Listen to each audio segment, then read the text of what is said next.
देश में कोरोना एक बार फिर बेकाबू होता हुआ नजर आ रहा है। 24 घंटे में 131 लोगों ने कोरोना से अपनी जान गंवा दी है। कोरोना के ताजा आंकड़े ये सोचने पर मजबूर कर रहे हैं कि क्या देश में एक बार फिर से लॉकडाउन लगने वाला है। मौजूदा और आने वाले वक्त में कोरोना के प्रति बढ़ती जा रही लापरवाही के भारी पड़ने की पूरी आशंका है। मध्य प्रदेश में क्या है कोरोना का हाल, कोरोना को लेकर क्या रुख अख्तियार करेगी सरकारें, प्रधानमंत्री के साथ मुख्यमंत्रियों की होने वाली बैठक में क्या होगा खास, इन्हीं तमाम मुद्दों पर विस्तार से आज चर्चा करेंगे। मध्य प्रदेश और छत्तीसगढ़ का हाल बताने के लिए हमारे सहयोगी भी हमारे साथ जुड़ेंगे, इसके अलावा खास मेहमान भी होंगे। लेकिन सबसे पहले आप रिपोर्ट देखिए। पूरा देश कोरोना के कहर से जूझ रहा है। कोरोना संक्रमित होने वाले मरीजों की संख्या लगातार बढ़ती जा रही है। कोरोना के आंकड़ों में लगातार हो रही बढ़ोतरी काफी कुछ सोचने पर मजबूर करने लगी है। बात अगर मध्य प्रदेश के कोरोना के आंकड़ों की करें तो एमपी में बीते 24 घंटे में कोरोना के 797 नए केस मिले। 24 घंटे में ही एमपी में कोरोना की वजह से 3 लोगों की मौत। एमपी में 5000 के पार हुए एक्टिव केस। इंदौर में मिले 264 नए संक्रमित। भोपाल में 199 नए केस, 1 मरीज की मौत। जबलपुर में 59, उज्जैन में 34, ग्वालियर में 25 नए केस। एमपी में अभी 5024 एक्टिव केस, 510 मरीज हुए डिस्चार्ज। कुल 2,60,477 मरीज ठीक। जबलपुर के कलेक्टर भी कोरोना पॉजिटिव हो गए। कोरोना के बढ़ते मामलों पर शिवराज सरकार लगातार नजर बनाए हुए है। कोरोना पर लगाम लगाने की हर संभव कोशिश की जा रही है। मुख्यमंत्री शिवराज खुद कोरोना को लेकर लगातार समीक्षा बैठक कर रहे हैं, लेकिन बात अब सबसे आगे बढ़ती हुई नजर आ रही है। विधानसभा में बढ़ते कोरोना संक्रमण को लेकर सर्वदलीय बैठक। विधानसभा अध्यक्ष गिरीश गौतम ने बुलाई बैठक। मुख्यमंत्री शिवराज सिंह चौहान समेत तमाम आला नेता होंगे बैठक में शामिल। विधानसभा में अब तक 5 विधायक और कई कर्मचारी कोरोना से संक्रमित। विधानसभा की कार्यवाही अनिश्चितकाल के लिए हो सकती है स्थगित। भोपाल में लागू की गई धारा 144। कोरोना को लेकर जारी हुई नई गाइडलाइन। लॉकडाउन और नाइट कर्फ्यू पर जल्द हो सकता है फैसला। एक अहम बैठक है और कोरोना के प्रकरण जिस तेजी से बढ़ रहे हैं वो हमारे लिए सावधानी और सचेत होने का विषय है। और मैं आज एक महत्वपूर्ण बैठक करूंगा, उसमें कुछ और फैसले संभावित है ताकि लोगों को कोरोना के संक्रमण से बचाया जा सके। और आम जन से भी मैं निवेदन करता हूं, प्रार्थना करता हूं, निश्चिंत ना हो, मास्क लगाएं, सावधानियां रखें, बाकी भी आवश्यक उपाय किए जाएं। कोरोना की वजह से छत्तीसगढ़ में भी हालात लगातार खराब होते जा रहे हैं। छत्तीसगढ़ में कोरोना मरीजों की तादाद वापस तेजी से बढ़ने लगी है। छत्तीसगढ़ में 24 घंटे में 645 नए केस सामने आए। छत्तीसगढ़ में कोरोना संक्रमण से 7 मरीजों की मौत। कुल संक्रमितों की संख्या 3,17,934। 3,09,079 मरीज अब तक ठीक हो चुके हैं। एक्टिव मरीजों की तादाद 3,897। 24 घंटे में 200 से भी ज्यादा मामले रायपुर में सामने आए। दुर्ग में 154 नए मामले सामने आए। बिलासपुर में 24 घंटे में 50 नए कोरोना केस आए सामने। प्रदेश में फिलहाल 4,098 एक्टिव केस। अब तक कोरोना से 3,897 मरीजों की मौत। कोरोना संक्रमितों की संख्या के हिसाब से भारत अब दुनिया का तीसरा सबसे प्रभावित देश है। एक्टिव केस के मामले में दुनिया में भारत का 11वां स्थान है। दुनिया में अमेरिका के बाद सबसे ज्यादा मौत भारत में ही हुई है। लोगों से मास्क लगाने और सोशल डिस्टेंसिंग का पालन करने की लगातार अपील की जा रही है, लेकिन इस अपील पर लापरवाही ज्यादा भारी पड़ती हुई नजर आ रही है। ऐसे में देखना यह है कि आने वाले दिनों में कोरोना से क्या हालात बनते हैं। Team news state. तो कोरोना के मामले देश भर में बढ़ते जा रहे हैं, वहीं मध्य प्रदेश छत्तीसगढ़ में भी विधानसभा में कार्यमंत्रणा बैठक शुरू हो चुकी है। मध्य प्रदेश से खबर आपको बता रहे हैं, जहां कोरोना के बढ़ते संक्रमण को लेकर बैठक हो रही है। कुछ फैसले लिए जा सकते हैं। मुख्यमंत्री को भी इससे पहले हमने सुना, जहां मुख्यमंत्री ने कहा कि बड़े फैसले लिए जा सकते हैं, जो भी जरूरी कदम होंगे वो उठाए जाएंगे। कोरोना के चलते सत्र भी जल्द खत्म हो सकता है। विधानसभा में कार्यमंत्रणा बैठक समिति की बैठक चल रही है। कोरोना संक्रमण को लेकर ये बैठक हो रही है क्योंकि कोरोना के मामले लगातार बढ़ते जा रहे हैं और इन बढ़ते मामलों से सरकार की चिंता भी बढ़ रही है। विधानसभा में कार्यमंत्रणा समिति की बैठक शुरू हो चुकी है। कोरोना के बढ़ते संक्रमण को लेकर यह बैठक हो रही है। कई कदम भी अब उठाए जा सकते हैं।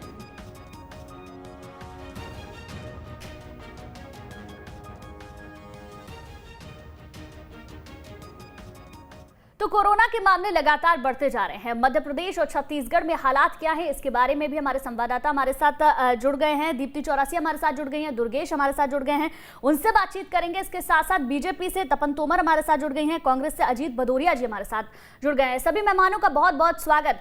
सबसे पहले तपन तोमर जी, आप इसे समझने की कोशिश करते हैं, सरकार कोई कड़े फैसले क्यों नहीं ले रही है? क्या जनता से सिर्फ अपील कर देना कि आप मास्क का इस्तेमाल कीजिए, सैनिटाइजर का इस्तेमाल कीजिए, सोशल डिस्टेंसिंग का ख्याल रखिए, क्या इतना अभी काफी नजर आता है? अगर एक्टिव केसेस एमपी में देखें तो 5000 से ऊपर पहुंच चुके हैं।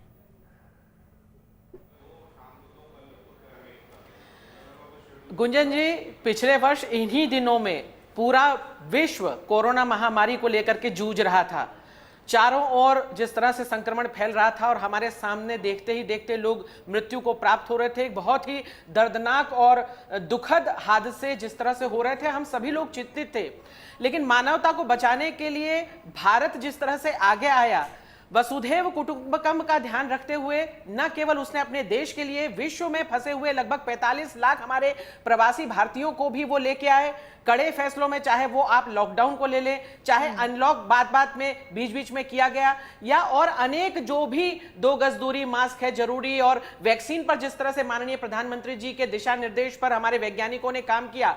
आप ये देखेंगे कि कड़े फैसले लेते हुए जब सरकार अडिग थी अपने फैसलों पर, तब विपक्ष किस तरह से नूरा कुश्ती कर रहा था और किस तरह से भ्रमित कर रहा था जनता को, चाहे लॉकडाउन हो उसमें जनता को भ्रमित करके बाहर निकालना, उनको अपने घरों की तरफ पलायन करवाना हो, चाहे भोजन के अंतर्गत उनको दिशा निर्देश न देना हो, या कि सरकार कड़े फैसले क्यों नहीं ले रही। विपक्ष से भी हम बात करेंगे, विपक्ष में जो भी आपके सवाल को, तो आप मेरे सवाल का जवाब दें। परिस्थितियों में जब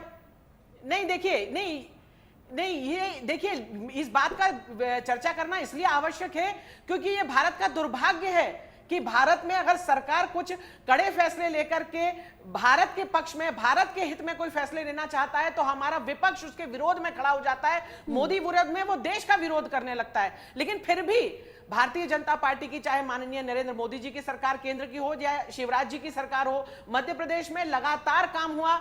चाहे हमारे प्रदेश में आने वाले प्रवासी मजदूर भाई हो या दूसरे लोग हो, या दूसरे प्रदेशों में जाने वाले जो मध्य प्रदेश से होकर के जा रहे थे, उन सभी के लिए ट्रांसपोर्ट की व्यवस्था हो, भोजन की व्यवस्था हो, उनके लिए चप्पल जिस तरह से हमारे बिल्कुल सरकार ने सारी व्यवस्थाएं की। तपन तोमर जी, अभी की स्थिति को देखते हुए सरकार क्या कदम उठाएगी? व्यवस्था की, उसी को ही लेकर के ये दिन हमने देखा कि नए वर्ष का उपहार हमारे वैज्ञानिकों ने हमें दिया और 13 जनवरी से हमारी वैक्सीन जो है वो लगना प्रारंभ हो गई है। लेकिन वैक्सीन के आते ही जो वापस भ्रम फैलाए गए कि वैक्सीन जो है वो नपुंसक कर देगी, या ये तो भाजपा की वैक्सीन है, या ये तो वैज्ञानिकों ने अभी इसमें ट्रायल अच्छे से नहीं किया है, या अनेक भ्रम फैला करके विपक्ष इस तरह से भ्रमित करने का प्रयास कर रहा था। आप देखिए कि वैक्सीन जो है लगभग 3 करोड़ लोगों को लग चुकी है, लेकिन उसके बाद भी कई लोग अभी भी असमंजस की स्थिति में है कि वैक्सीन लगवाएं या न लगवाएं।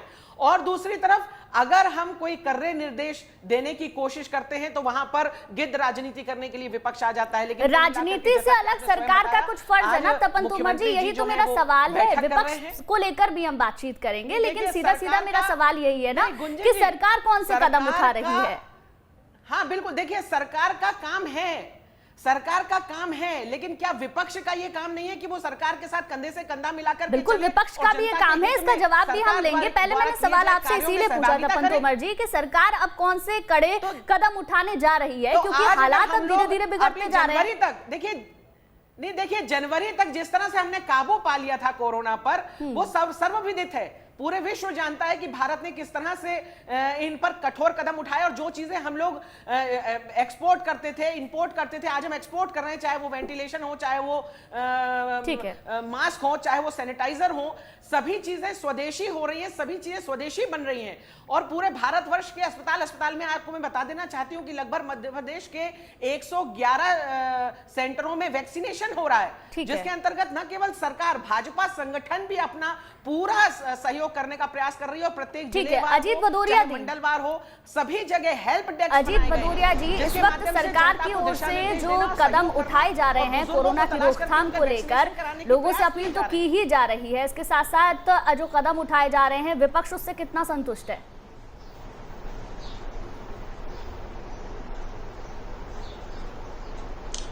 देखिए आदरणीय गुंजन जी, सबसे पहले तो मैं अपनी भाजपा की बहन को धन्यवाद दूंगा कि कोरोना फैलाने के लिए और कोरोना उसके लिए उन्होंने नेहरू जी को जिम्मेदार नहीं ठहराया, नहीं नेहरू जी को लाके यहाँ पे भी जिम्मेदार ठहरा देती।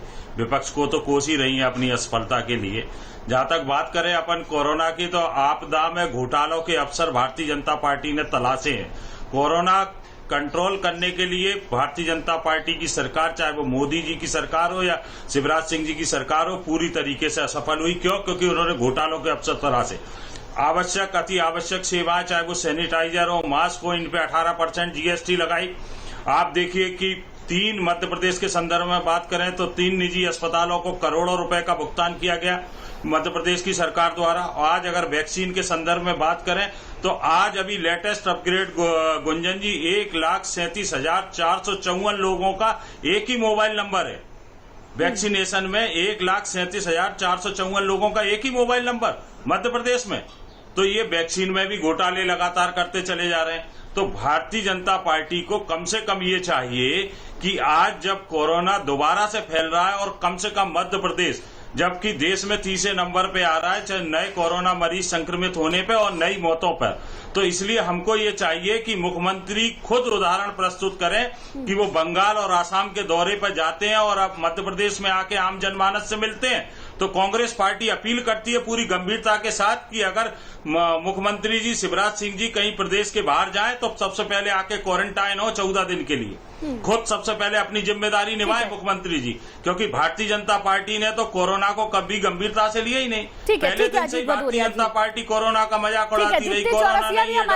लगातार हमारे साथ बने हुए हैं। दीप्ति, पक्ष और विपक्ष दोनों को आपने सुना, दोनों ही राजनीतिक पार्टियां एक दूसरे पर आरोप प्रत्यारोप लगा रही हैं, लेकिन इस वक्त प्रदेश की स्थिति अगर देखें तो कोरोना के मामले बढ़ते जा रहे हैं। कुछ गाइडलाइंस भी अब से कुछ दिन पहले मध्य प्रदेश में लाई गई हैं, हालांकि उन गाइडलाइंस का बहुत ज्यादा असर या फर्क पड़ता हुआ नजर नहीं आ रहा।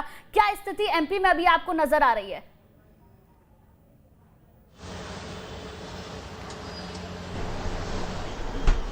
देखिए स्थिति तो कुछ ऐसी है गुंजन की, मामले लगातार बढ़ रहे हैं। गाइडलाइंस को लेकर 8 तारीख से लगातार कहा जा रहा था कि गाइडलाइन आएंगी और नाइट कर्फ्यू पे बात होगा। हालांकि 2 दिन पहले गाइडलाइंस आ चुकी हैं, लेकिन जो गाइडलाइन है वो हकीकत में कितनी उसको जो है पालन किया जा सकता है, ये बहुत बड़ी सोचने की बात है। क्योंकि जितने भी केस हैं, पहले जो है 100, 200, 200, 250, 300 केस थे, लेकिन अब जो है 500 से ऊपर और 1000 के आसपास पहुँचने की स्थिति बनती जा रही है डेली के एक्टिव केसेस। तो कहीं ना कहीं चिंता की बात है। और जो गाइडलाइन है उसमें धारा 144 की बात है, लेकिन सबसे बड़ी बात यह है कि अगर पॉलिटिकल आयोजन या धार्मिक आयोजन लगातार होते ही रह रहे हैं तो फिर धारा 144 किस तरह से इफेक्टिव होगी। दूसरी बड़ी बात यह है कि गाइडलाइन में कहा गया है कि महाराष्ट्र से जो भी आएगा वो अपना कोविड टेस्ट करा के आएगा। तो कोविड टेस्ट तो चलिए जहाँ जहाँ एयरपोर्ट से जुड़े हुए हैं वहाँ सारे कोविड टेस्ट होंगे, लेकिन मध्य प्रदेश के कम से कम 7 से 8 जिले ऐसे हैं जो महाराष्ट्र की सीमाओं से टच करते हैं, जहाँ पे बाय रोड डेली का लोगों का आने जाने का रूटीन भी है। कई सारे लोग काम के तलाश में इधर आते हैं मध्य प्रदेश, और कई सारे लोग मध्य प्रदेश से काम करने राजस्थान महाराष्ट्र बॉर्डर भी जाते हैं। तो ऐसी स्थितियों में क्या होगा? क्या सभी के कोविड टेस्ट होंगे? क्या वो सभी कोविड टेस्ट लेकर आएंगे? क्या इतने सारे बॉर्डर्स पे प्रॉपर चेकिंग हो पाएगी?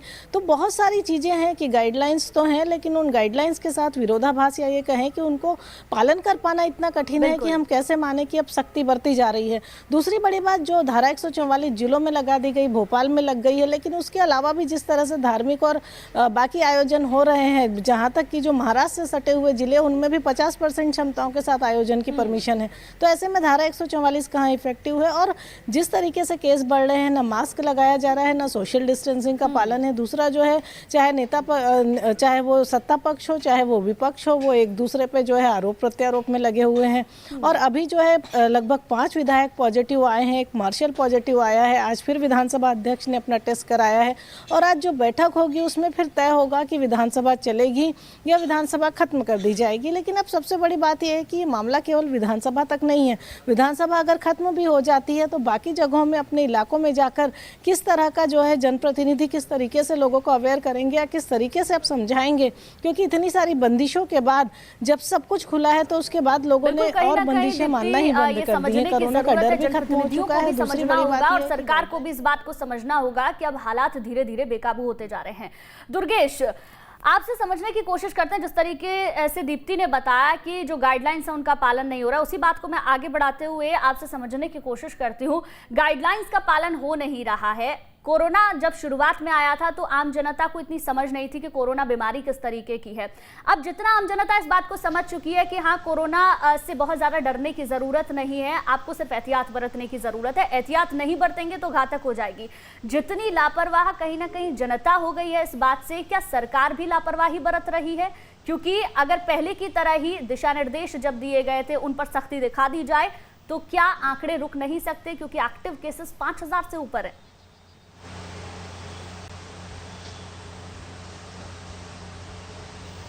बिल्कुल गुंजन, देखिए आज जो परिस्थितियां प्रदेश की हैं या हर एक जिले की हैं वो वाकई हैरान करने वाली हैं और ये बात दर्शाती हैं कि जो गाइडलाइन बनाई गई थी उसका पालन ना तो आम जनता ने किया, ना प्रशासन ने करवाया और ना ही सरकार की तरफ से कोई बड़ा सख्ती का उसमें स्थिति दिखी। और यही वजह है कि देखिए जबलपुर की बात कर लें तो पिछले कुछ दिनों से लगातार मरीजों की संख्या बढ़ रही है। पिछले 3-4 दिनों में ही 200 से ज्यादा नए संक्रमित मरीज मिल चुके हैं। यहां तक कि खुद कलेक्टर करमबीर शर्मा भी यहां पर कोरोना पॉजिटिव आ चुके हैं। तो ऐसी परिस्थितियों में जब प्रशासनिक अधिकारी खुद कोरोना की चपेट में आ रहे हैं तो इससे अंदाजा लगाया जा सकता है कि कोरोना का स्तर जो है वो कितना भयावह पहुंच चुका है और किस लेवल पर पहुंच चुका है। ऐसे में जब एक आईएएस जो काफी सुरक्षाओं में रहता है, सोशल डिस्टेंसिंग का पालन भी करता है और तमाम गाइडलाइन का पालन कर रहा है, वो जब संक्रमित हो जाता है तो जो आम जनता सड़कों पर घूम रही है, कामकाज कर रही है, व्यापार कर रही है, सार्वजनिक जगहों पर जा रही है, तो वो तो संक्रमित होना लाजमी है और वो बड़े आसानी से हो जाएगी। और यही वजह है कि जो संक्रमित का आंकड़ा लगातार बढ़ता जा रहा है। दूसरी बात यह है गुंजन की जिस तरीके से जो आंकड़े सामने आ रहे हैं ये आंकड़े केवल सरकारी आंकड़े हैं और अभी जो सैंपलिंग की जा रही है ये वो सैंपलिंग है जिसमें लोग खुद जागरूक होकर अपना सैंपल देने चले जाते हैं। यदि वाकई एक बार फिर सर्वे करा लिया जाए या वैसी सख्ती से सैंपलिंग करा ली जाए तो यही आंकड़ा जो जबलपुर का 44, 45 या 50 निकल रहा है वो 200-250 तक पहुंच सकता है। इसमें कोई बहुत बड़ी बात नहीं होगी। तो ऐसे में जरूरत यह है कि जो अब तक ढलाई बरती गई है उस ढलाई में थोड़ी सी सख्ती लगाई जाए, सर्वे कराया जाए, सैंपलिंग की संख्या बढ़ाई जाए और साथ साथ लोगों को भी थोड़ा सा जागरूक होने की जरूरत है। क्योंकि देखिए बिल्कुल जागरूकता के साथ साथ कहीं ना कहीं प्रशासन और सरकार की सख्ती की भी बहुत ज्यादा जरूरत यहाँ पर नजर आती है। लौटूंगी दुर्गेश आपके पास। छत्तीसगढ़ की अगर बात करें तो बढ़ते कोरोना के मामलों ने फिर से एक बार से चिंता बढ़ा दी है। इसी मुद्दे पर स्वास्थ्य मंत्री टीएस सिंहदेव जो खुद कोरोना संक्रमित हैं उन्होंने एक वीडियो संदेश जारी किया है।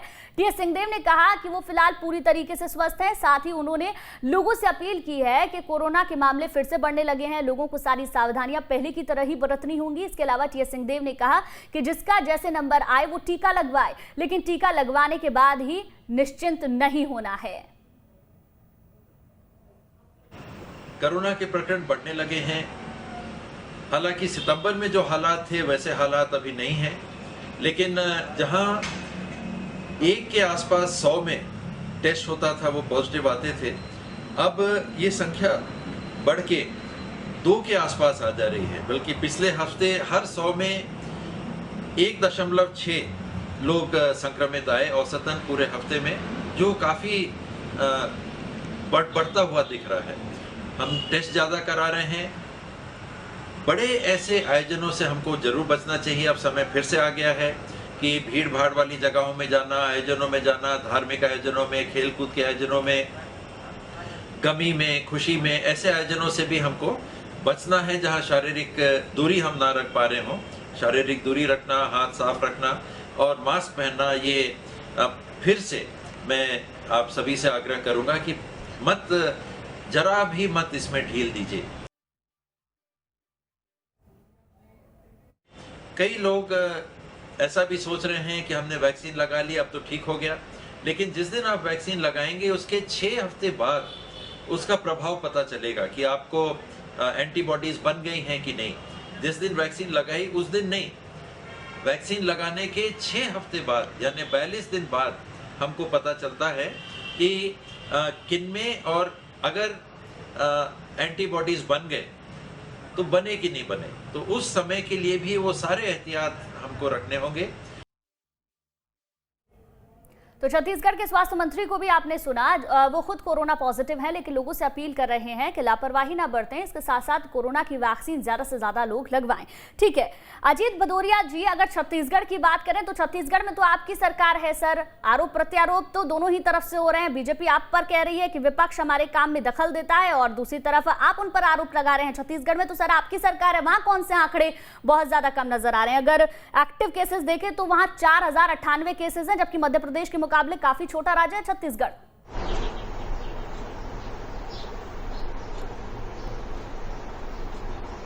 देखिए गुंजन जी, आप तुलनात्मक अध्ययन कर लीजिए छत्तीसगढ़ और मध्य प्रदेश का पिछले समय जितना संक्रमित रहा, तो जितना अच्छा मैनेजमेंट छत्तीसगढ़ का रहा उसके तुलना में मध्य प्रदेश कहीं नहीं लगा कोरोना कंट्रोल करने के मामले में, कोरोना के इलाज करने में। आप संक्रमण की दर देख लीजिए और मृत्यु दर देख लीजिए छत्तीसगढ़ की, पुराना रिकॉर्ड उठा के आप मध्य प्रदेश से तुलना कर लीजिए तो वो तुलनात्मक रूप से छत्तीसगढ़। परंतु मेरा ये मानना है कि कोई भी आपदा अगर आई है तो उसको राजनीतिक विचार से उठ के काम करना चाहिए।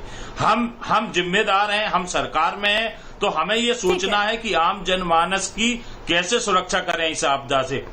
हाँ। कैसे इस आम जनमानस को इस आपदा से निकालें। ऐसा नहीं कि छत्तीसगढ़ के मंत्री बीजेपी के लोगों को, कांग्रेस की सरकार है तो बीजेपी के लोगों को दोषी ठहरा रहे हैं, जैसे दिल्ली से लेकर मध्य प्रदेश तक। समय आप खुद इस बात को कह रहे हैं, यही बात तो हम भी कह रहे हैं कि आपदा का समय है। दोनों ही राजनीतिक पार्टियां अगर मिलजुल कर आगे बढ़ेंगी तो जनता की जिंदगी बच पाएगी ना। तपन तोमर जी कुछ कहना चाह रही है। तपन तोमर जी, देखिए गुंजन जी, यही तो मुश्किल है कि जब इन पर सवाल उठते हैं तो ये ब्रह्म ज्ञान देने पर आ जाते हैं, लेकिन जब भाजपा सरकार की बात आती है तो ये सूखे पाषाण हो जाते हैं।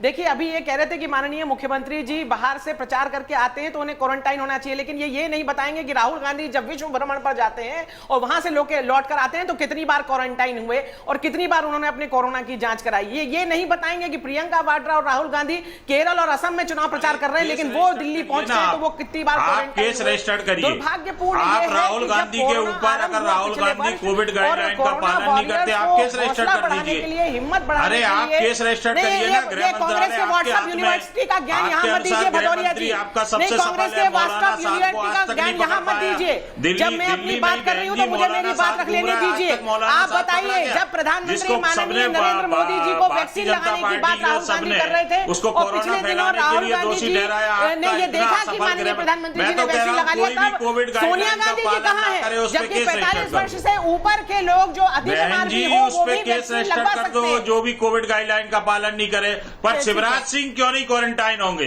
बंगाल और असम में होके आ रहे हैं शिवराज सिंह, तो शिवराज सिंह जी को क्यों नहीं क्वारंटाइन होना चाहिए?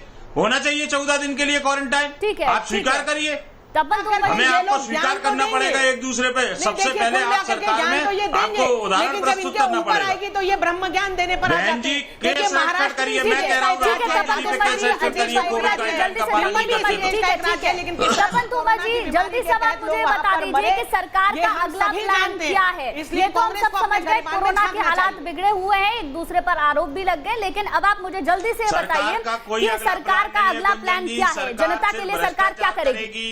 अजीत भदौरिया जी सुन लीजिए प्लीज तपन तोमर जी को। अजीत भदौरिया जी सुन लीजिए। नहीं पकड़े गए आप तपन तोमर जी के जवाब दें, गृह मंत्री आपका। अजीत भदौरिया जी वक्त क्यों नहीं पकड़े? तपन तोमर जी नहीं आने वाली है, सुन लीजिए। जी सुन लीजिए, बात पूरी कीजिए अपनी। नहीं देखिए, चाहे वैक्सीनेशन के लिए चाहे सेंटर खोलने की बात हो, 111 सेंटर तो खुले हुए हैं, अस्पतालों में सारी सुविधाएं उपलब्ध हैं, क्योंकि हम लोग पिछले दिनों कोरोना की महामारी से जूझते हुए ही आए हैं। तो सभी बिल्कुल उम्मीद यही कर रहे हैं तपन तोमर जी की व्यवस्था की जाए, सरकार भी अब कड़े कदम उठाए, सख्त कदम उठाए, क्योंकि उसी के बाद ही कोरोना को काबू में किया जा सकता है। ठीक है, वक्त की कमी है, बहुत शुक्रिया तपन तोमर जी, अजीत भदौरिया जी, दीप्ति आपका भी वक्त की थोड़ी सी कमी। रुकेंगे एक छोटे से ब्रेक के लिए।